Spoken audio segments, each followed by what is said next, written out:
بسم اللہ الرحمن الرحیم۔ عزیز طلباء، السلام علیکم۔ میں امید کرتا ہوں کہ آپ سب لوگ بخیر و عافیت ہوں گے۔ آج ہم سبق مولانا ظفر علی خان کی مشق حل کریں گے۔ مشقی سوالات کی طرف آنے سے پہلے ہم سبق پر ایک طائرانہ نگاہ ڈالتے ہیں تاکہ سابقہ معلومات تازہ ہو جائیں اور کچھ نئی معلومات کی روشنی میں ہم بہتر انداز میں جواب دے سکیں۔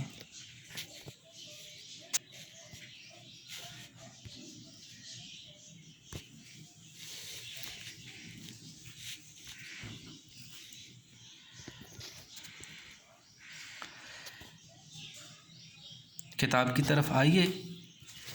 مولانا ظفر علی خان سبق صفحہ نمبر 54 پر موجود ہے۔ سبق کے پہلے پیراگراف میں حسرت نے اخبار نئی دنیا کا محل وقوع واقع چونہ گلی کلکتہ کا منظر پیش کیا ہے، جہاں وہ ظفر علی خان سے پہلی مرتبہ ملے تھے۔ عزیز طلباء، آپ نے غور کیا کہ اس اقتباس میں کسی نے آ کے کہا کہ جمیندار صاحب آئے ہیں۔ آپ نے یہ تو جان لیا کہ جمیندار صاحب مولانا ظفر علی خان ہی تھے، لیکن کیا آپ یہ بتا سکتے ہیں کہ انہیں جمیندار صاحب کیوں کہا گیا؟ جی ہاں، اس لیے کہ مولانا کا اخبار زمیندار ان کی شناخت بن چکا تھا۔ عوام میں مولانا جمیندار کے نام سے معروف تھے۔ مشرقی ہندوستان میں ز کا تلفظ جیم سے ہے، اس لیے اخبار نئی دنیا کے دفتر کلکتہ میں کہنے والے نے زمیندار کے بجائے جمیندار کہا۔ آپ کو یہ معلوم ہونا چاہیے کہ اسی اخبار کی بنا پر مولانا ظفر علی خان کو بابائے اردو صحافت کہا جاتا ہے۔ دوسرے پیراگراف میں مولانا کی اخبار نئی دنیا کے دفتر میں آمد، جبکہ تیسرے اور چوتھے پیراگراف میں ان کی ان دنوں کی دلچسپیوں کا ذکر ہے۔ ان اقتباسات کا حاصل یہ ہے کہ ان دنوں ہندوستان کے سیاسی امور ان کی فکر و نظر پر چھائے ہوئے تھے۔ عزیز طلباء، تعارفی لیکچر میں نے اصطلاحات کی وضاحت کر دی ہے، آپ ان کی طرف رجوع کر سکتے ہیں۔ پانچویں پیراگراف میں اخبار زمیندار کے دفتر کا منظر ہے۔ اب حسرت کلکتہ سے لاہور آ چکے تھے، یعنی اخبار نئی دنیا کے دفتر سے اخبار زمیندار کے دفتر میں منتقل ہو چکے تھے۔ یہ واضح رہے کہ مولانا حسرت کو 1928 میں کلکتہ سے لاہور لائے تھے۔ اس منظر میں مولانا حسرت کو صبح سیر کے لیے ساتھ لے جانا چاہتے تھے، مگر وہ ان کے ساتھ نہ گئے۔ حسرت نے یہاں مولانا کے مشاغل خصوصاً ورزشوں کا ذکر کیا ہے۔ اس کے بعد مولانا کی شاعری کا ذکر ہے۔ حسرت نے ان کی نظموں اور نمونے کے 2 اشعار کی مدد سے ان کی شاعرانہ عظمت کو ثابت کیا ہے۔ ظفر علی خان کا پہلا شعر یہ ہے: سلیقہ مہکشی کا ہو تو کر سکتی ہے محفل میں، نگاہ مست ساقی مفلسی کا اعتبار اب بھی۔ پیارے بچوں، اس شعر کا مطلب یہ ہے کہ اگر محفل میں مہکشی کے آداب سے آگاہی ہو تو ساقی کی مست نگاہ مفلسی کا اعتبار کر سکتی ہے۔ مطلب یہ کہ سلیقہ بنیادی شرط ہے، سلیقے سے ہر کام لیا جا سکتا ہے۔ دوسرا شعر ہے: تو غزل خوانی پہ آ جائے تو ہے خواجۂ وقت، تو غزل خوانی پہ آ جائے تو ہے خواجۂ وقت، زلف عنبر بار سے کژدم بخیر اژدر نکال۔ حضرت مولانا ظفر علی خان کا یہ شعر تعلی کا شعر ہے، اور وہ یہ کہہ رہے ہیں کہ اگر تم اپنی توانائی غزل خوانی پہ صرف کر دو تو غزل خوانوں کے امام بن جاؤ۔ خواجہ کا لغوی معنی سردار ہے، غزل خوانوں کے سردار بن جاؤ۔ زلف عنبر بار سے کجدم بخیر اجدل نکال، کہ محبوب کی خوشبودار زلفوں سے جب چاہے بچھو اور سانپ نکال لو۔ آپ جانتے ہیں کہ شاعری کی روایت میں زلف کے کنڈل کو بچھو سے تشبیہ دی جاتی ہے، اور زلفوں کی لمبائی کو سانپ سے تشبیہ عموماً دی جاتی ہے۔ جیسے وہ معروف شعر ہے کہ جس دم زلف لٹکا کہ جس دم وہ سرے بازار چلا، ہر طرف شور اٹھا مار چلا مار چلا۔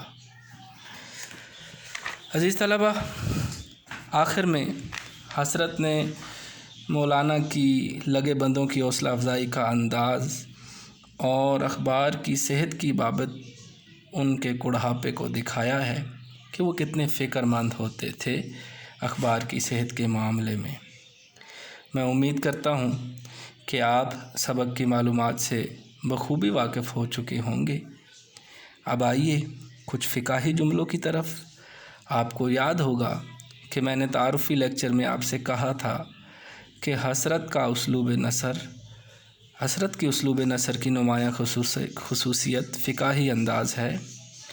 اب آپ چشم تصور واق کیجئے اور کتاب کے صفحہ 54 پر سطر 4 میں یہ جملہ دیکھیے کہ حضرت نے لکھا، چچا صدیق انصاری نے جو اپنے گدیلے پر بیٹھے پانوں کی جگالی فرما رہے تھے، انگڑائی لی اور نیم باز آنکھوں سے ادھر ادھر دیکھ کر ایک اور گلوری گلے میں دبا لی۔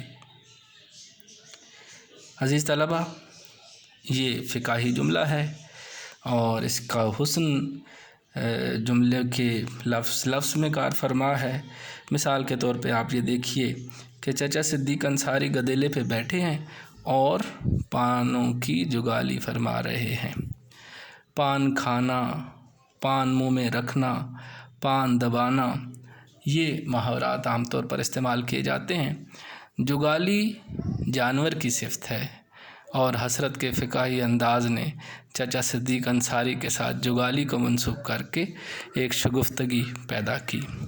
اس کے ساتھ ہی ان کی مستی، ان کی بے خودی کو انگڑائی اور نیم باز آنکھوں سے جس طرح پیش کیا ہے، یہ ایک خوبصورت انداز ہے۔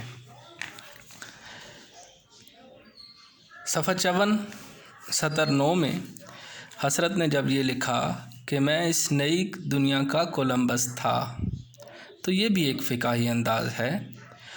اور مقالہ افتتاحیہ کے جہاز کے ساتھ ساتھ فقہات کی کشتی بھی چلاتا تھا۔ اخبار کا ایڈیٹر مقالہ افتتاحیہ ایڈیٹوریل میں اپنی تفصیلی بات کو پیش کرتا ہے، اور اس کو حضرت نے جہاز جو جسامت میں بڑا ہوتا ہے اس سے تشبیہ دی ہے، اور اس کے مقابلے میں اپنی ہلکی پھلکی تحریروں کو چھوٹی سی کشتی قرار دیا ہے۔ تو بڑے اور چھوٹے کے ساتھ بھی شگفتگی کا ایک پہلو یہاں نکالا گیا ہے۔ اس کے بعد صفحہ 54 پر سطر 13 میں حضرت نے مولانا ظفر علی خان کا موازنہ دیگر علماء یا مولانا کے ساتھ حضرات کے ساتھ کیا ہے۔ جیسے انہوں نے لکھا کہ آخر جب معمولی کارکنوں کا قوہ شکم گنبد فلک سے ہمسری کرتا ہے تو مولانا ظفر علی خان کو، جنہیں آل انڈیا لیڈر کی حیثیت حاصل ہے، ایک عدد گرانڈیل توند کا مالک ہونا چاہیے۔ قبہ گنبد کو کہا جاتا ہے، شکم پیٹ کو، قبہ شکم۔ اب یہاں فقاہیہ پہلو تشبیہ میں مستور ہے۔ پیٹ کے بڑھے ہوئے پیٹ کو گنبد کے ساتھ تشبیہ دی گئی ہے، اور کہا گیا ہے کہ جب عام کارکنوں کا پیٹ اس قدر بڑا ہوتا ہے کہ وہ آسمان کے گنبد کی ہمسری کرتا ہے، تو جو مولانا ظفر علی خان آل انڈیا لیڈر کی حیثیت رکھتے ہیں ان کا پیٹ تو ضرور بڑا ہوا ہونا چاہیے، لیکن انہیں دیکھ کر مایوسی ہوئی کہ ایسا نہیں ہے۔ صفحہ 55 دوسرا پیراگراف سارے کا سارا فقاہی ہے۔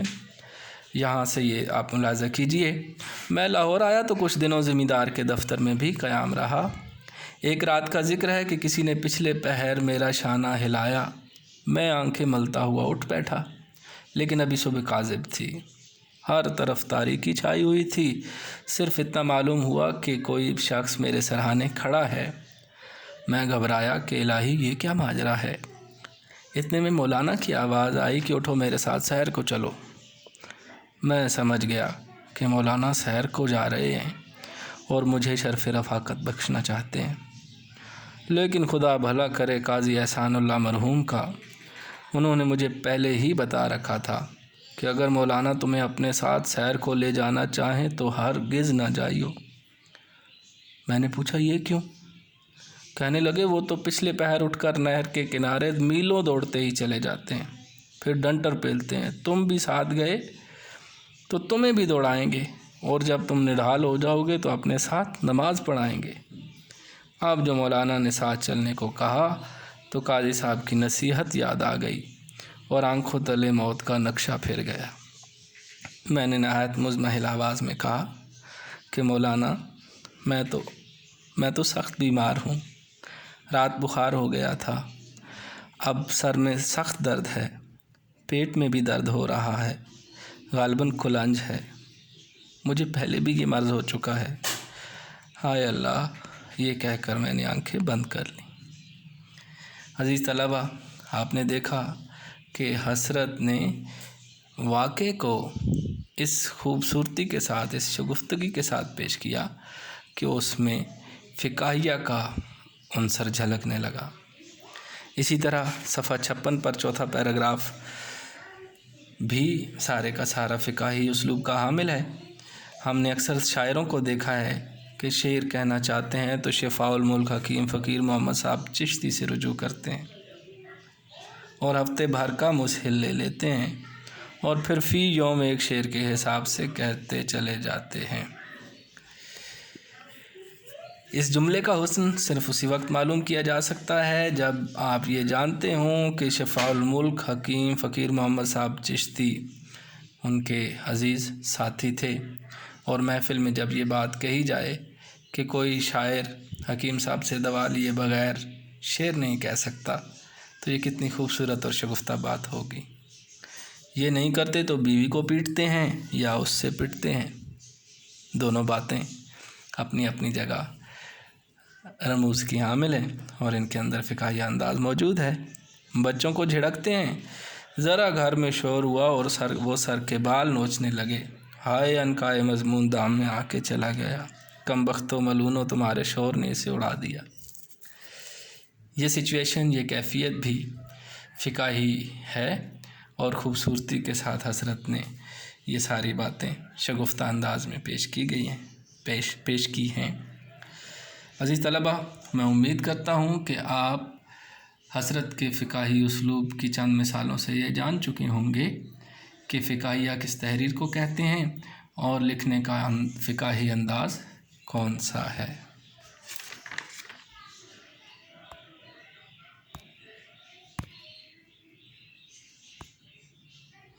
اب ہم آتے ہیں مشقی سوالات کی طرف۔ پہلا سوال ہے، کیا سبب تھا کہ مولانا تون سے محروم تھے؟ کیا سبب تھا کہ مولانا تون سے محروم تھے؟ جی ہاں،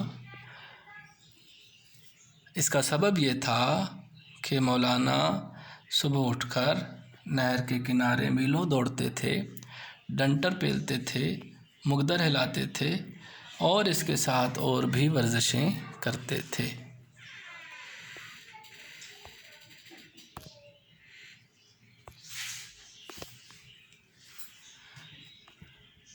دوسرا سوال ہے، صبح کاذب کے وقت مولانا ظفر علی خان کے معمولات کیا تھے؟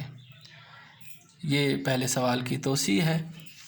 مولانا ظفر علی خان صبح کاذب کے وقت نہر کے کنارے میلوں دوڑتے رہتے تھے۔ سوال نمبر 3، مصنف صبح کے وقت مولانا کے ساتھ سیر پر جانے سے کیوں گریزاں تھے؟ مصنف صبح کاذب کے وقت مولانا کے ساتھ سیر پر جانے سے اس لیے گریزاں تھے کہ قاضی احسان اللہ مرحوم نے انہیں پہلے ہی بتا رکھا تھا کہ صبح سیر کے لیے مولانا کے ساتھ ہرگز نہ جائیو، کیونکہ وہ نہر کے کنارے میلوں دوڑائیں گے اور ڈنٹر پیلیں گے، تم ساتھ گئے تو تم سے بھی یہ کام کروائیں گے۔ اگلا سوال، سبق میں مولانا کی کن کن نظموں کا ذکر آیا ہے؟ اس سبق میں مولانا کی نظم بحر کلزم، لندن کی ایک صبح، رامائن کا ایک سین، پتھر نکال ہم سر نکال کا ذکر آیا ہے۔ مولانا ظفر علی خان شعر یا نظم کہنے میں کتنا وقت صرف کرتے تھے؟ مولانا نے اپنی تمام نظمیں بہت تھوڑے وقت میں کہیں۔ مصنف کے خیال میں عام حضرات شعر کہنے سے پہلے کیا انداز اختیار کرتے تھے؟ مصنف کے خیال میں شاعر حکیم شفاء الملک فقیر محمد صاحب چشتی سے رجوع کرتے اور ہفتے بھر کا مسل لے لیتے تھے اور پھر فی یوم ایک شعر کے حساب سے کہتے چلے جاتے تھے۔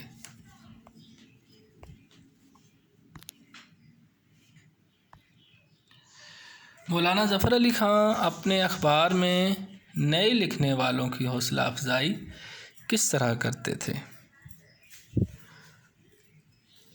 حسرت نے لکھا کہ ہم میں سے کوئی اچھا شعر کہتا یا کوئی اچھا مضمون لکھتا تو تعریف کر کے دل بڑھاتے اور انعام بھی دیتے تھے۔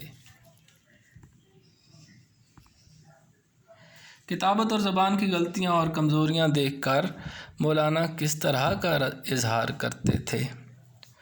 کتابت کی غلطیاں اور کمزوریاں دیکھ کر مولانا کڑتے تھے اور دفتر میں کام کرنے والوں کی خوب کھنچائی کرتے تھے۔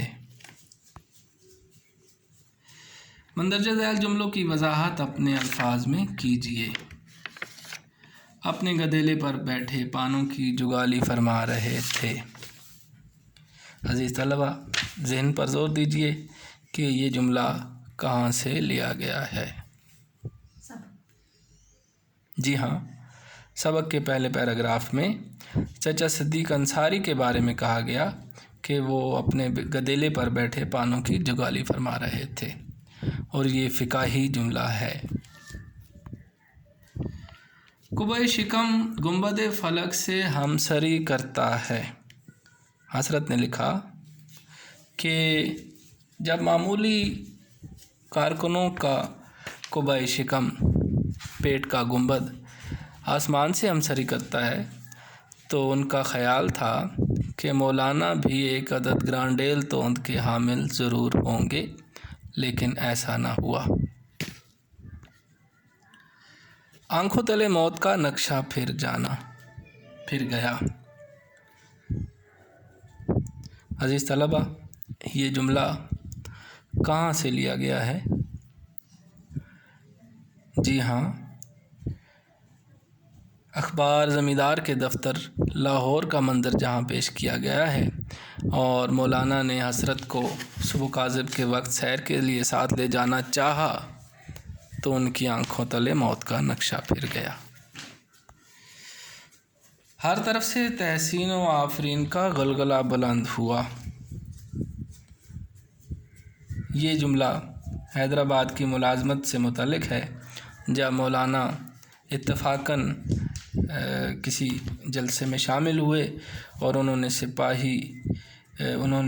نے نیزہ بازی اور گھوڑ سواری کے کرتب دکھائے تو ان کی خدمات کو فوج کے سکے میں منتقل کر دی گئیں۔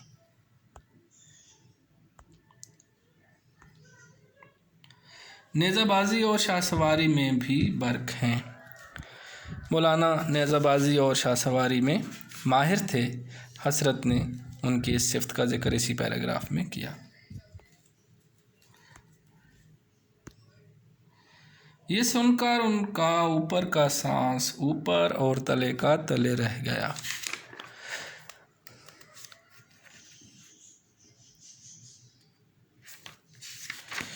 یہ ایک صاحب نے جب مولانا کی شاعری کی بحث چھیڑی اور وہ مولانا کی شاعری کے حق میں نہ تھے، ان کے خیال میں مولانا کا قلب عشق و محبت کے لطیف جذبات سے خالی تھا۔ جب حضرت نے ان کو سلیقہ مہکشی کا ہو تو کر سکتی ہے محفل میں، نگاہ مست ساقی مفلسی کا اعتبار اب بھی، مولانا کا یہ شعر سنایا تو ان کا اوپر کا سانس اوپر اور تلے کا تلے رہ گیا۔ ہائے عنقائے مضمون دام میں آ کے چلا گیا۔ عزیز طلبہ، یہ جملہ فقاہی ہے اور آپ بتائیں کہ یہ جملہ کہاں سے لیا گیا ہے؟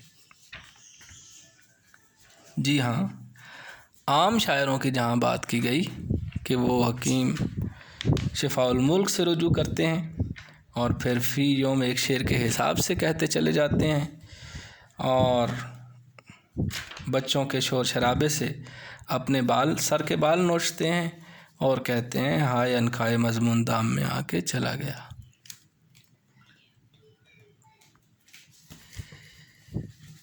عزیز طلبہ، اب ہم اگلے سوال کی طرف آتے ہیں۔ سوال ہے، مندرجہ ذیل محاورات کو اپنے جملوں میں اس طرح استعمال کیجیے کہ ان کا مفہوم واضح ہو جائے۔ جملوں کا استعمال دو طرح سے ہے۔ اس کی ابتدائی مشق تو سبق کے سہارے کی جا سکتی ہے، اور اس میں ترقی اس طرح سے ہے کہ آپ ان محاورات کو کسی اور کیفیت کے اوپر اس کا اطلاق کریں تو آپ کے ذہن پر اس کا مفہوم واضح ہو جائے گا۔ ہم ہر محاورے کو دونوں صورتوں میں استعمال کرتے ہیں۔ پہلا محاورہ ہے محفل برہم ہو جانا۔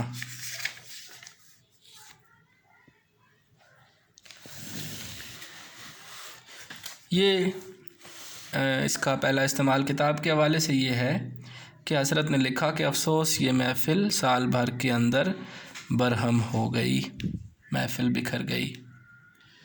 دوسرا استعمال یہ کہ رات بارش نے محفل برہم کر دی۔ کھینچا تانی ہونا۔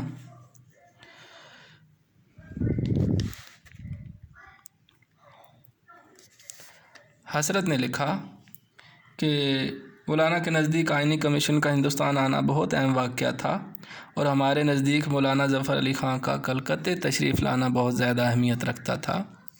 اب کھینچا تانی شروع ہوئی۔ اکرم اور میرے درمیان ادب اور سیاست پر کھینچا تانی ہوتی رہی۔ یہ اس کی دوسری کیفیت ہوئی۔ پنڈ چھوڑنا۔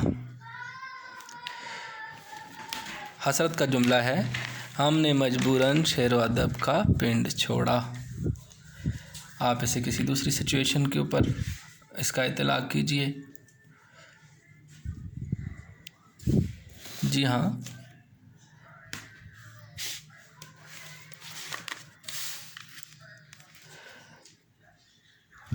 بھیک مانگنے والے اپنا پنڈ نہیں چھوڑتے۔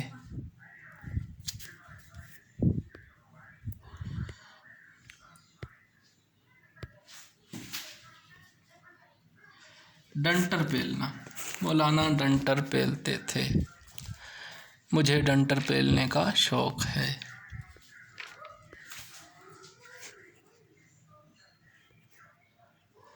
برق ہونا۔ مولانا شاہ سواری میں برق تھے۔ میں دوڑنے میں برق ہوں۔ طبیعت لہرانا،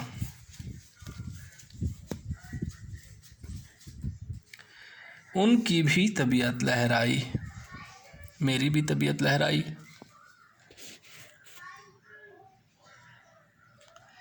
اوپر کا سانس اوپر اور تلے کا تلے رہ جانا، یہ سن کر ان کا اوپر کا سانس اوپر اور تلے کا تلے رہ گیا۔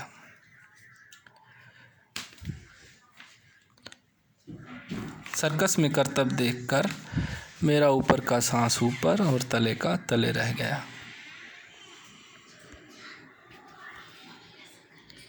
غائب غلہ ہونا،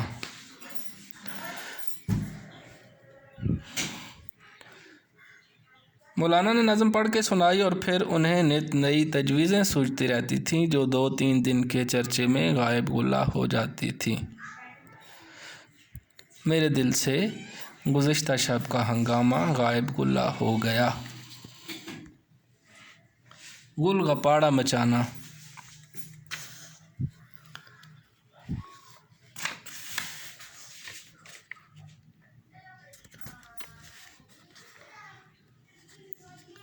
جب تک مولانا دفتر میں ہیں گل گپاڑا مچا ہوا ہے۔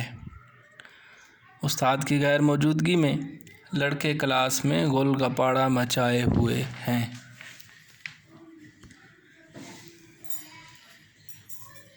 اگلا سوال، متن کو پیش نظر رکھتے ہوئے خالی جگہ کے لیے مناسب لفظ کا انتخاب کیجیے۔ میں اس نئی دنیا کا خالی جگہ تھا۔ آپ کے پاس 3 آپشن موجود ہیں: کولمبس، واسکو ڈے گاما، دریافت کنندہ۔ جی ہاں، میں اس نئی دنیا کا کولمبس تھا۔ نہ نئی دنیا رہی نہ پرانی دنیا، رہے نام خالی جگہ کا۔ اس کے لیے آپ کے پاس آپشنز ہیں: اللہ، خدا، رب۔ جی ہاں، سبق کے اعتبار سے نہ نئی دنیا رہی نہ پرانی دنیا، رہے نام اللہ کا۔ مولانا نے اپنی تمام نظمیں بہت خالی جگہ وقت میں کہی ہیں۔ آپ کے پاس آپشنز ہیں: تھوڑے، زیادہ، مناسب۔ جی بالکل، مولانا نے اپنی تمام نظمیں بہت تھوڑے وقت میں کہی ہیں۔ مولانا ظفر علی خاں زبان اور محاورے کے خالی جگہ ہیں۔ آپ کے پاس آپشنز ہیں: فنکار، استاد اور ماہر۔ جی ہاں، مولانا ظفر علی خاں زبان اور محاورے کے استاد ہیں۔ آخری سوال، مولانا جب تک دفتر میں رہتے تھے بڑی خالی جگہ رہتی تھی۔ آپ کے پاس آپشنز ہیں: سراسیمگی، چہل پہل، افسردگی۔ جی ہاں، مولانا جب تک دفتر میں رہتے تھے بڑی چہل پہل رہتی تھی۔ عزیز طلبہ، آج کے سبق کی مشق آپ نے بحسن و خوبی مکمل کر لی۔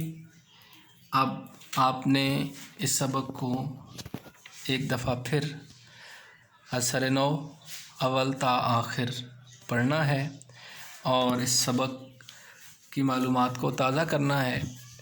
اور ایک بات جو بہت اہم ہے وہ یہ کہ جس انداز میں حضرت نے ظفر علی خاں کا خاکہ لکھا، اسی انداز میں اپنی کسی محبوب شخصیت کا خاکہ تحریر کرنا ہے۔